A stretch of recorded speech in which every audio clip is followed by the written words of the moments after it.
Good morning students, मैं doctor Neelam Gupta BSc part 2 paper 1 thermodynamics and statistical mechanics की unit 1 में next topic concept of temperature को हम आज अध्ययन करेंगे।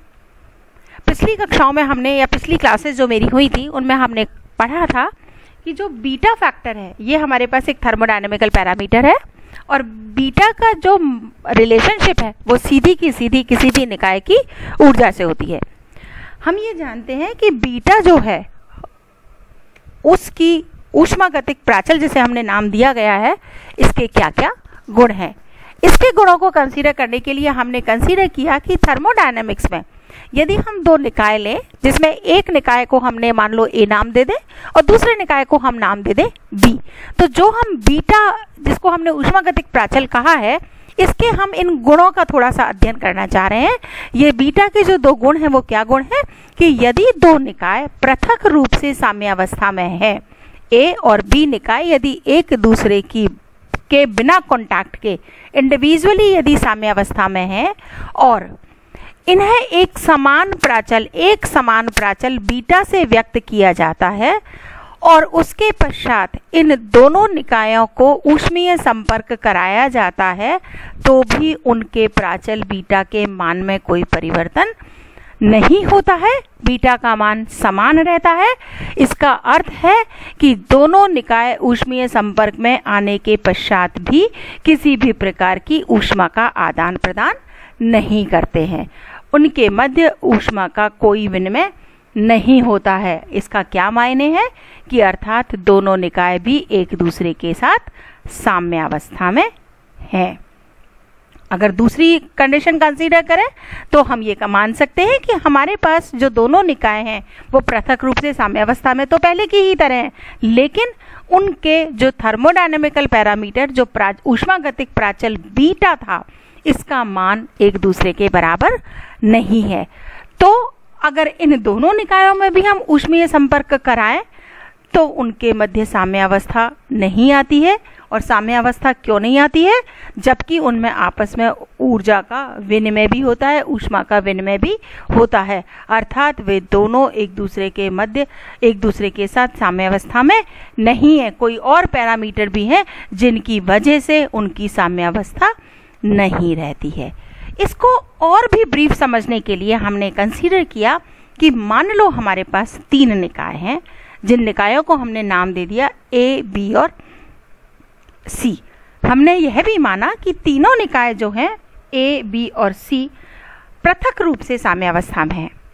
यदि हम निकाय सी को निकाय ए के साथ ऊष्मीय संपर्क में रखें तो हम जानते हैं कि अलग अलग पृथक रूप से साम्यावस्था में जब हमने ए और सी निकाय को एक दूसरे के साथ ऊष्मीय संपर्क में रखा तो हमने यह पाया कि इनके मध्य किसी भी प्रकार की ऊष्मा का विनिमय नहीं हुआ। There is no exchange between the energy of system C to A और ए टू सी। इसका क्या मतलब है? इसका मतलब है कि दोनों निकायों का जो ऊष्मागतिक प्राचल था, सी निकाय के ऊष्मागतिक प्राचल को यदि मैं बीटा सी से प्रदर्शित कर दूं और ए निकाय के ऊष्मागतिक प्राचल को यदि मैं ए से प्रदर्शित कर दूं तो हमें क्या परिणाम मिला कि बीटा सी बीटा ए के बराबर है। उसी प्रकार जिस प्रकार हमने निकाय सी को निकाय ए के साथ ऊष्मीय संपर्क पर रखा, हमने निकाय सी को निकाय बी के साथ भी ऊष्मीय संपर्क पर रखा और हमने यह पाया कि इनके मध्य भी ऊर्जा का विनिमय नहीं होता है, ऊष्मा का विनिमय नहीं होता है। There is again no exchange of the energy between B system to C system और from C system to B system. That means again the thermodynamical parameter beta C is exactly same as beta B. इसका मतलब क्या हुआ कि यदि हम C को A के साथ कराया, C को हमने B निकाय के साथ भी ऊष्मीय संपर्क में रखा, अब यदि तीसरी अवस्था में हम A और B निकाय को एक दूसरे के साथ ऊष्मीय संपर्क में रखें तो हमने यहाँ भी यह पाया कि इनमें ए और बी निकाय में भी किसी भी प्रकार की ऊष्मा का विनिमय नहीं हो रहा है। अर्थात यही हमारा कारण है जो ऊष्मागतिकी के शून्यांकी नियम को व्यक्त करता है। एक बार हम फिर से कंसीडर करें ऊष्मागतिकी का शून्यांक नियम क्या है। यदि दो निकाय एक तीसरे निकाय के साथ अलग अलग ऊष्मीय साम्यावस्था में हो तो वो निकाय आपस में भी ऊष्मीय साम्यावस्था में होते हैं। ऊष्मीय साम्यावस्था में होने के लिए जो हमें मूल पैरामीटर मिला, जो इसका बेसिक हमारे पास थर्मोडायनेमिकल पैरामीटर था, वो क्या था? ये बीटा फैक्टर था। इस बीटा फैक्टर को हमने पिछली क्लास में थोड़ा सा डिस्कस किया था कि यह बीटा जो ऊष्मागतिक प्राचल है, यह एक विमाहीन राशि T से इस प्रकार संबंधित रहता है, T is equal to 1/K beta. Beta जो है वो हमारे पास ऊष्मागतिक प्राचल है, T हमारे पास यहाँ परम ताप है और K बोल्ट्जमैन कांस्टेंट है। यह हम जानते हैं कि जब भी कोई दो निकाय ऊष्मीय संपर्क में रहेंगे तो उनमें ऊष्मीय संतुलन बना रहता है, अर्थात उनके मध्य ऊष्मा का कोई किसी भी प्रकार का विनिमय नहीं होता है, अर्थात उन दोनों निकायों का ताप समान रहता है। अब हम कंसीडर करेंगे कि यदि हमारे पास ऐसा है, बीटा जो है वो किससे रिलेटेड है? परम ताप से, एब्सोल्यूट टेम्परेचर से। तो इस परम ताप के क्या क्या गुण हैं? परम ताप के गुणों को कंसीडर करने के लिए हमने पिछले जब एक्सरसाइजेस करी थी तो हमने एक रिलेशनशिप निकाला था। आप पुराने नोट्स मेरे देखेंगे तो आपको वहाँ से पता चल जाएगा कि एक रिजल्ट मेरा निकल कर आया था, beta is equal to 1/KT। This is also equal to del over del E ln omega E. यहाँ पर जो हमारे पास ओमेगा ई है वह क्या है? ओमेगा ई किसी भी निकाय के लिए ऊर्जा का एक रैपिडली इंक्रीजिंग फंक्शन है, एक तेजी से बढ़ता हुआ फंक्शन है। और ओमेगा ई हमें क्या बता रहा है? अभिगम्य ऊर्जा स्तरों की अवस्था को प्रदर्शित करता है। यह हमारे पास बीटा जो है धनात्मक राशि होती है, इसलिए परम ताप भी हमारा पॉजिटिव होगा और हम लिख सकते हैं beta is greater than 0, that means temperature is also greater than 0 because both beta and T R positive quantities. दूसरा जो हमें निष्कर्ष मिला या दूसरा जो गुण मिला परम ताप का, वह क्या था? यह भी पाया गया कि किसी भी निकाय के लिए अभिगम्य ऊर्जा स्तरों की जो संख्या ओमेगा ई है, निकाय की ऊर्जा और उसकी स्वतंत्र कोटि अर्थात डिग्री ऑफ फ्रीडम, जिसको हम F से डिनोट करते हैं, इस पर निर्भर करती है। किस प्रकार से निर्भर करती है? अभिगम्य ऊर्जा स्तरों की संख्या E minus E0 to the power F के अनुक्रमानुपाती है। F यहाँ पर स्वतंत्र कोटि की संख्या है, E0 निम्नतम ऊर्जा अवस्था में निकाय की ऊर्जा का मान है। हमने इस समीकरण 2 का दोनों तरफ से लॉगरिथमिक ले लिया। लॉगरिथमिक लेने पर लेफ्ट हैंड साइड में हमने लिखा ln omega E is equal to F ln E minus E0। हम जानते हैं क्योंकि प्रोपोर्शनलिटी कांस्टेंट है, प्लस हमारे पास एक कांस्टेंट टर्म आ जाएगी। पहली इक्वेशन मेरे पास क्या थी? Beta is equal to del over del E ln omega E. Beta is equal to मैंने लिखा यहाँ पर समीकरण 1 से del over del E ln omega E. Omega ln omega E का मैंने यहाँ से वैल्यू रख दी। So del over del E F ln E minus E0 plus constant.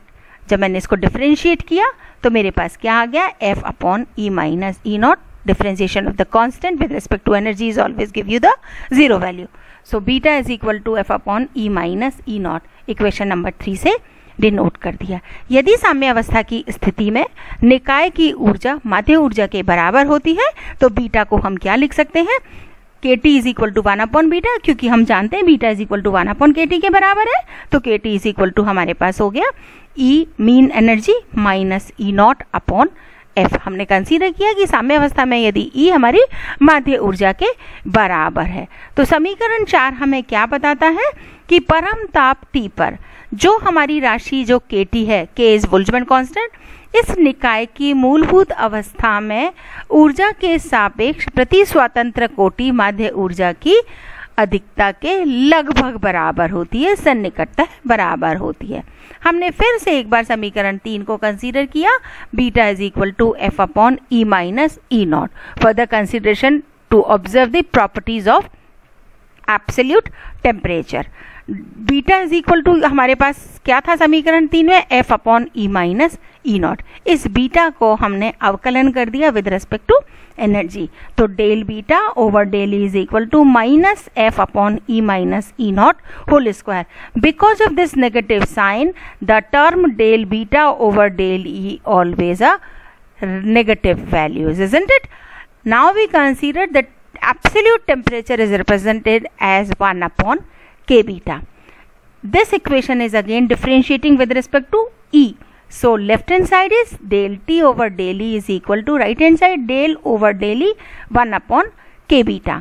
जब हम इसको differentiate करेंगे तो यहाँ क्या आ जाएगा, माइनस 1 अपॉन के beta square del beta over del E. समीकरण 5 से हमने यहाँ del beta over del E का मान रख दिया, तो ये यहाँ नेगेटिव है.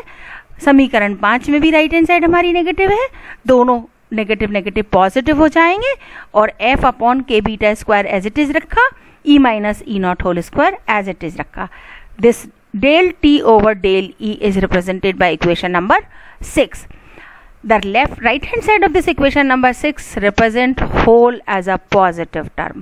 That means this del T over del E remains always positive. Is it clear for all of you? Okay. Now, what we observe? Whenever we increase the value of energy of any system, the temperature is also increases. That means the energy जो है वह हमारा ताप T जो है वह energy का increasing function, Varthaman फलन है. अगर मैं एक बार फिर से समीकरण 6 को कंसीडर करूं तो यह समीकरण 6 हमें किसी भी तरह से टेम्परेचर और एनर्जी के बीच में रिलेशन दे रहा है. डायरेक्टली देखने पर मुझे शायद आप लोगों को ये समझ में नहीं आ रहा होगा कि इस इक्वेशन से हमें यह भी पता चल रहा है कि ऊष्मा जो है वो हायर टेम्परेचर से लोअर टेम्परेचर की तरफ फ्लो हो रही है या लोअर से हायर की तरफ फ्लो हो रही है या किस दिशा में फ्लो हो रही है. इक्वेशन 6 हमें इस चीज को भी प्रदर्शित करता है. समीकरण 6 निकायों के मध्य ताप T व ऊष्मा बहाव की दिशा के संबंध को भी व्यक्त करता है. किस प्रकार से व्यक्त करता है? यदि मान लो हम ये कंसीडर कर लें कि प्रारंभ में हमारे पास 2 निकाय थे, जिनमें से एक निकाय को हमने A कहा, दूसरे निकाय को हमने B कहा. इनिशियल पोजीशन में A निकाय का ताप TA था, B निकाय का ताप TB से हमने प्रदर्शित किया और हमने कहा कि प्रारंभ में दोनों ही निकाय एक दूसरे से पृथक रूप से साम्यावस्था में है. जब हमने इन दोनों निकायों को ऊष्मीय संपर्क में रखा तो हमने क्या पाया कि एक निकाय ने ऊष्मा का अवशोषण किया और दूसरे निकाय से ऊष्मा का उत्सर्जन हुआ. और यह प्रोसेस कब तक चलता रहा? जब तक दोनों निकायों में संतुलन अवस्था नहीं आ गई. अर्थात जब ये दोनों संतुलन अवस्था में आ गए, उस समय जब हमने उस संयुक्त निकाय का टेम्परेचर नापा तो हमने पाया कि उनका साम्यावस्था की स्थिति में उस संयुक्त निकाय का अंतिम ताप क्या था? TF था. 1 मिनट के लिए अगर हम ये मान लें कि मान लो निकाय A ने ऊष्मा का अवशोषण किया, इसका क्या मायने है कि ऊष्मा का अवशोषण किया अर्थात ऊष्मा ग्रहण करने पर निकाय A का ताप पहले कम था, ऊष्मा ग्रहण करने के पश्चात साम्यावस्था में निकाय का ताप बढ़कर कितना हो गया? TF हो गया. यदि मैं संयुक्त निकाय के ताप TF की निकाय A के ताप से तुलना करूं, उस स्थिति में जब हमने यह माना कि निकाय A ऊष्मा का अवशोषण करता है तो अंडरस्टूड है कि मुझे परिणाम क्या मिला? TF is greater than TA. उसी प्रकार यदि मैं यह मान लूं कि निकाय B ने ऊष्मा का उत्सर्जन किया, अर्थात जब निकाय A और B को साम्यावस्था में रखा या ऊष्मीय संपर्क में रखा तो A निकाय ने ऊष्मा का अवशोषण किया और B निकाय से ऊष्मा उत्सर्जित हुई. अर्थात B निकाय का ताप पहले ज्यादा था लेकिन साम्यावस्था के पश्चात B निकाय का ताप कम हो गया. अर्थात संयुक्त निकाय का जो ताप TF था वो निकाय B के प्रारंभिक ताप से कम था. TF is less than TB. इसका क्या मायने हुए? इस ऐसी स्थिति में सबसे ज्यादा टेम्परेचर किसका था? अंडरस्टूड है B निकाय का था. उसके पश्चात किसका ताप था? संयुक्त निकाय का था, साम्यावस्था की स्थिति में, और सबसे कम टेम्परेचर था ए निकाय का। अर्थात जिस निकाय ने ऊष्मा का अवशोषण किया उस निकाय को हमने कहा कि वह हमारा ठंडा निकाय है। क्यों?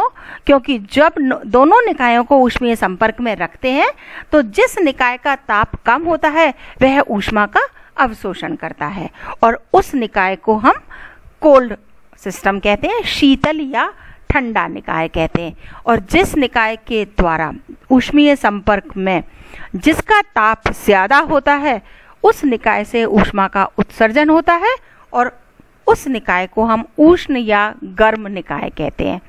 अर्थात इससे अगर हम निष्कर्ष निकालें तो हम कह सकते हैं, हम बहुत आसानी से समझ सकते हैं कि ऊष्मा सदैव उच्च परम ताप से निम्न ताप की ओर प्रवाहित होती है। I think for today it's all. Thank you.